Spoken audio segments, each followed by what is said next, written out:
Okey, kali ini kita membicarakan tentang hutang. Hutang, siapa tak berhutang zaman sekarang? Semua orang berhutang. Dan berhutang adalah sesuatu yang sangat seksa. Apa pendapat anda tentang hutang? Bagus, tidak bagus, seksa, tak seksa, kebaikan, atau apa-apa je lah. Hutang bukanlah sesuatu yang bagus, dan saya tak rasa ada orang yang nak berhutang.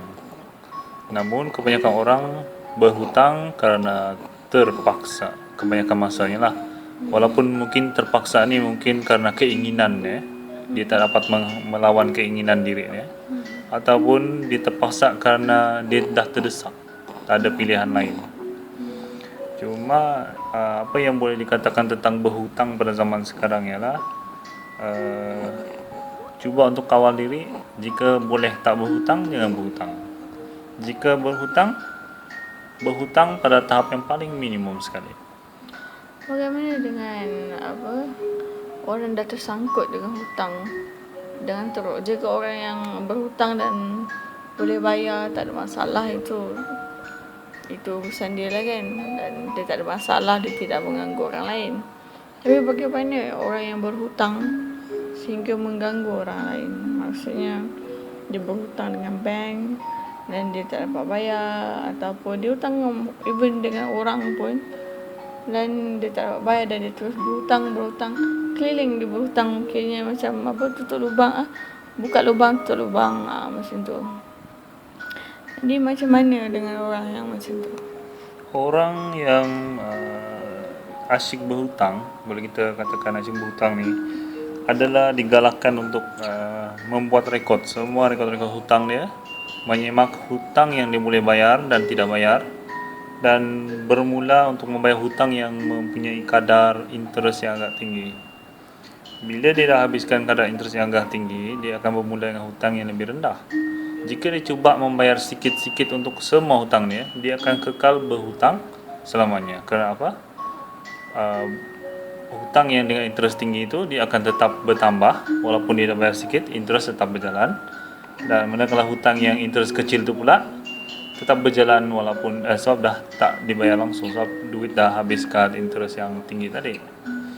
Jadi seboleh-bolehnya kalau dia boleh cover monthly untuk yang interest tinggi, dia habiskan yang interest tinggi dan dia usahakan untuk habiskan interest tinggi. Hutang ni dia, untuk orang yang kerap berhutang ni, dia perlu mendisiplinkan diri. Tak ada benda lain yang boleh bantu dia melainkan diri dia sendiri. Bila dia mendisiplinkan diri, insyaAllah dia akan boleh survive daripada kehutangan dia. Okay, ada orang yang berhutang sampai kena masuk mahkamah semua ni. Dan majoriti orang takut pergi ke mahkamah kerana orang ingat bila dengar je court, dengar je mahkamah, habis, confirm, macam habis putus nyawa lah. Dan saya rasa faktor ni juga adalah kerana macam mana perintah mahkamah ni ataupun pengenalan kepada diorang perlu ke mahkamah, bagaimana diorang di-approach untuk ke mahkamah. Maksudnya macam sekarang sudah ada pekerjaan seperti debt collector, dan biasa macam kita dengar lah, debt collector ni ada okey, ada yang tak okey, dan majoritinya yang saya dengar tak okey. So ini salah satu faktor membuatkan orang takut untuk ke mahkamah, sebab diorang tengok even orang yang approach diorang, yang beritahu mereka bahawa mereka perlu ke mahkamah pun sudah agak melayan mereka dengan teruk. So jadi membuatkan mereka takut. Jika orang yang memberitahukan mereka bahawa mereka perlu ke mahkamah pun sudah agak dahsyat, apatah lagi mahkamah. So apa pendapat tentang isu mahkamah? Isu mahkamah lah, orang yang selalu melarikan diri, adakah mereka patut melarikan diri, ataupun adakah sebenarnya mereka hanya perlu pergi hadiri mahkamah, sesi mahkamah hearing itu sendiri?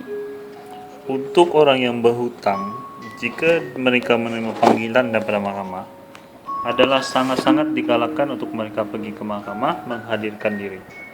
Ini kerana bila mereka tak pergi ke mahkamah, mereka dianggap melanggar perintah mahkamah. Pada masa sama, banyak juga isu-isu berkaitan orang yang dipenjarakan kerana tak membayar hutang. Sebenarnya ini adalah salah kerana pihak bank tidak ada kuasa untuk memenjarakan sesiapa pun. Dan untuk orang yang berhutang pula, dia perlu ke mahkamah kerana bila dia pergi ke mahkamah, dia boleh mempertahankan haknya sebagai individu atau haknya sebagai si penghutang, di mana dia boleh memohon mahkamah memberikan waktu untuk dia membayar hutang. Seandainya dia tak mampu sekarang, mungkin dia boleh mampu membayar kemudian, ataupun jika dia tak mampu membayar puluh-puluh ribu setiap bulan, mungkin boleh dipecah-pecahkan kepada beberapa ratus setiap bulan bergantung kepada kemampuan. Seperti yang kita fahami, pihak bank kuasa pihak bank ni dia ada had.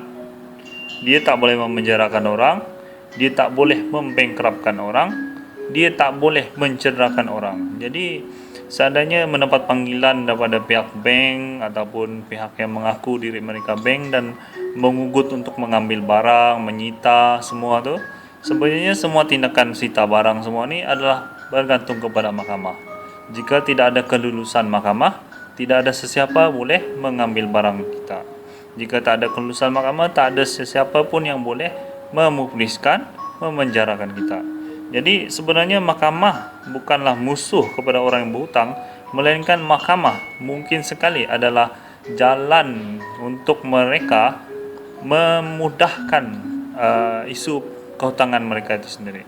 Jadi saya amat galakkan jika orang yang berhutang, bila mereka sampai ke peringkat dipanggil ke mahkamah, sila datang ke mahkamah, dengar apa yang dibicarakan di mahkamah, dengar apa yang tuntutan yang dikeluarkan oleh bank. Kadang-kadang bank ni kita tak boleh percaya sangat. Mereka kata kita langsung tak nak bayar, sedangkan kita mungkin nak bayar tetapi kita mampu bayar sedikit. Jadi kita boleh mengemukakan hak kita, mengemukakan apa yang sebenarnya kita telah usahakan selama ini. Nasihat saya, sentiasa bersedia dengan hitam putih. Jika kita pernah mencuba untuk membayar dan bank menolak, pastikan kita ada bukti bahawa kita ada mencuba. Sama ada dari segi fax, transaksi online, video ke, atau apa-apa saja yang boleh membantu kita dalam persidangan mahkamah itu nanti. Begitu.